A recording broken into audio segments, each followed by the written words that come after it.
आनुपातिक या प्रतिशत विधि।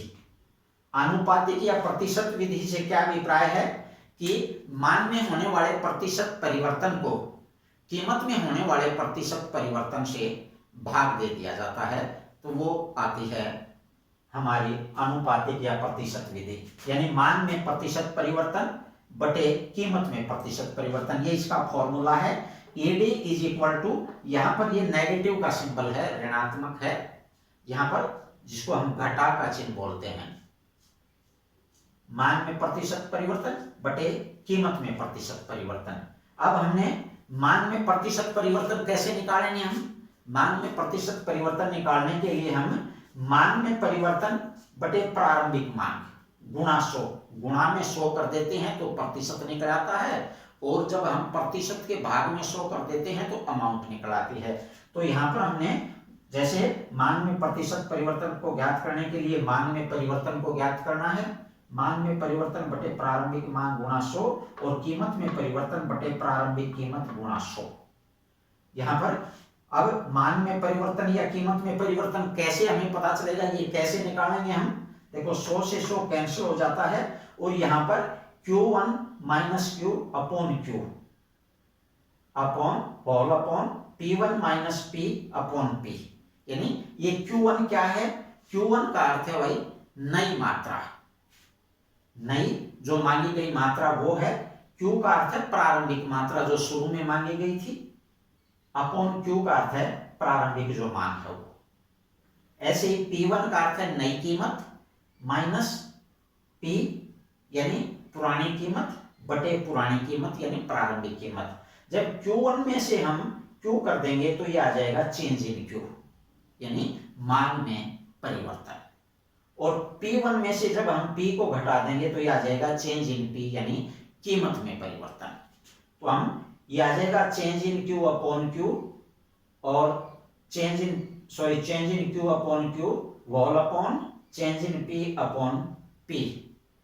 तो इसका अर्थ आ जाएगा यहाँ पर ये सिंबल माइनस का साथ में है, change in Q upon Q multiply, यानी इस नीचे वाले को मैथमेटिकल के अंदर हम जो नीचे होता है इसको मानते हैं भाग में है, और जब भाग का हम उल्टा करते हैं तो वो होता है गुणा, यानी नीचे वाले को ऊपर ले जाएंगे तब ये पलट जाएंगी, P ऊपर हो जाएगा और चेंज इन P जो है वो नीचे आ जाएगा। Change in Q upon Q multiply P upon change in P, यानी जब इसका हम सॉल्यूशन करेंगे तो ये आ जाएगा minus P upon Q multiply change in Q upon change in P। इस प्रकार से इस फार्मूले के तहत हम इसके अंदर ये फार्मूला जो पुट अप करके हम इलास्टिसिटी ऑफ डिमांड जो है वो ज्ञात कर सकते हैं। थर्ड जो इसका मेथड है, तीसरी विधि, वो है ज्योमेट्रियल मेथड या point method.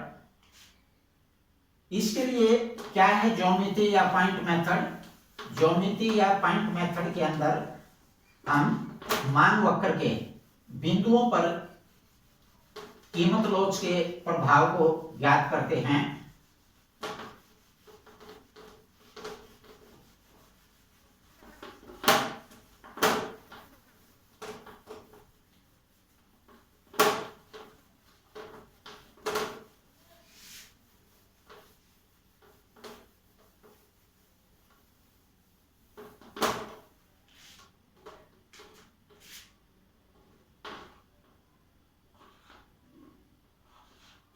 Geometry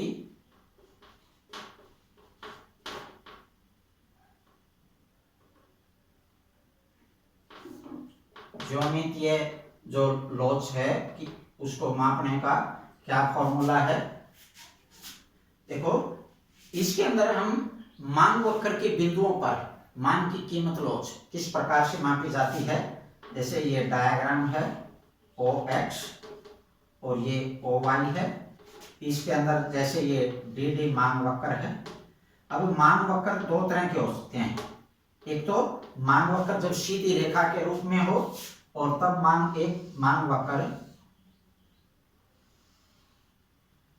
hyperbola rectangular होता है, यानी इस अवस्था में होता है जैसे यू आकार का, उस अवस्था के अंदर हम मान की लोच को किस प्रकार से ज्ञात करते हैं। इसमें सबसे पहले हम लेते हैं सीधी रेखा मान वक्र। ये जो सीधी रेखा मान वक्र है, इसके अंदर यहाँ पर क्वांटिटी है, ये प्राइस है, इधर प्राइस है, ये बिंदु आप कोई भी पॉइंट ले सकते हैं, ये मिडल बिंदु है इसका,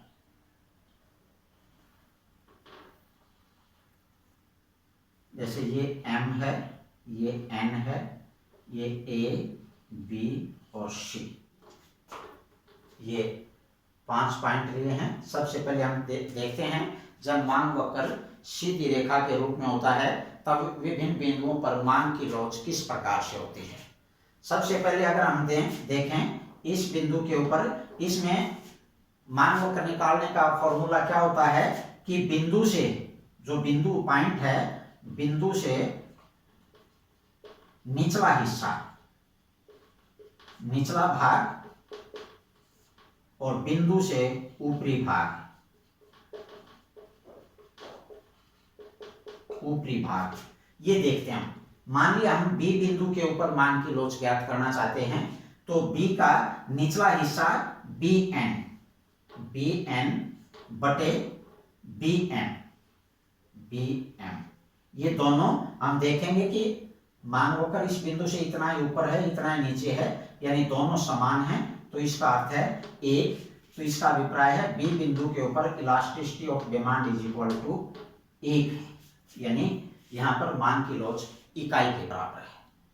अगर आप मान की लोच को ए बिंदु पर मापना चाहते हैं तो वही निचला हिस्सा यानी AN बटे AM, आप देखेंगे AN निचला हिस्सा ज्यादा है और AN ऊपर, ये ऊपरी हिस्सा कम है, इसका अर्थ है मान की लोच जो है वो ग्रेटर देन 1 है, इकाई से ज्यादा है। अगर हम C बिंदु के ऊपर मान की लोच ज्ञात करें तो C बिंदु के ऊपर देखो CN बटे CM, यानी नीचे वाला हिस्सा ज्यादा है, इसका अर्थ है मान की लोच जो है वो लेस देन 1 है। इन बिंदुओं के ऊपर N और M जो बिंदु हैं, इनके ऊपर भी हम मान की लोच ज्ञात कर सकते हैं। जैसे N बिंदु के ऊपर ज्ञात करते हैं तो यहाँ पर निचला हिस्सा जो है वो, इसका मतलब 0 है, यहाँ पर ये 0 के बराबर है, 0 बटे यहाँ पर ये NM, इसका अर्थ है यहाँ पर मान की 0 के बराबर है। और M बिंदु के ऊपर अगर हम मान की लोच देखें तो NM बटे M बिंदु के ऊपर 0 है, इसका अर्थ है भाई इन्फिनिटी, यानी मान की लोच इस बिंदु के ऊपर अनंत है।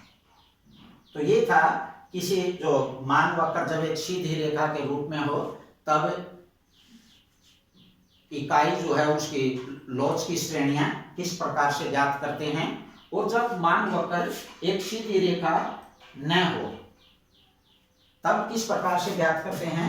ये जो मान वक्र है DD कर्व है, हम क्या करेंगे कि उसके इस प्रकार से एक रेखा खींच लेंगे कि ये वक्र जो है उसके मध्य बिंदु को टच करे, यानी इधर से इस प्रकार से हम एक डायग्राम खींच लेंगे ये, और इस पॉइंट के ऊपर ये टच करता है, ये इस रेखा का मध्य बिंदु है, अर्थात इस बिंदु के ऊपर जो है वो इकाई की demand, sorry elasticity of demand है वो इक्वल टू 1 है।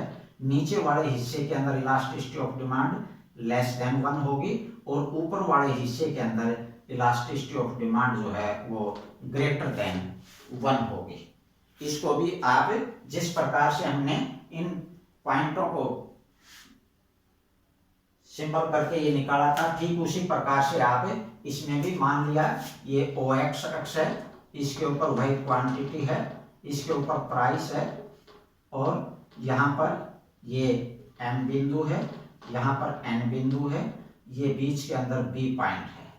अब उसी प्रकार से जो फॉर्मूला था, हम बिंदु से निचला भाग बटे बिंदु से ऊपरी भाग, और उस तरह से हम इसके लिए अलग अलग हिस्सों से जो बिंदु हैं उनसे मांग की कीमत लॉज को ज्ञात कर सकते हैं।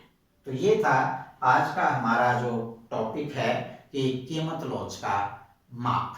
कीमत लॉज की 3 विधियां, व्यय विधि, अनुपातिक विधि, ज्यामितीय विधि या बिंदु विधि जिसको हम कह सकते हैं, या रेखीय विधि हम कह सकते हैं। सबसे पहले व्यय विधि।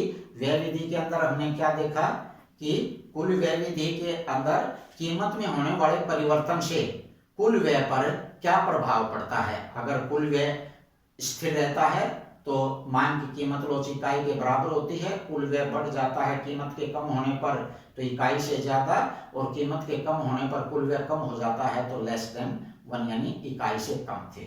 दूसरा अनुपातिक विधि।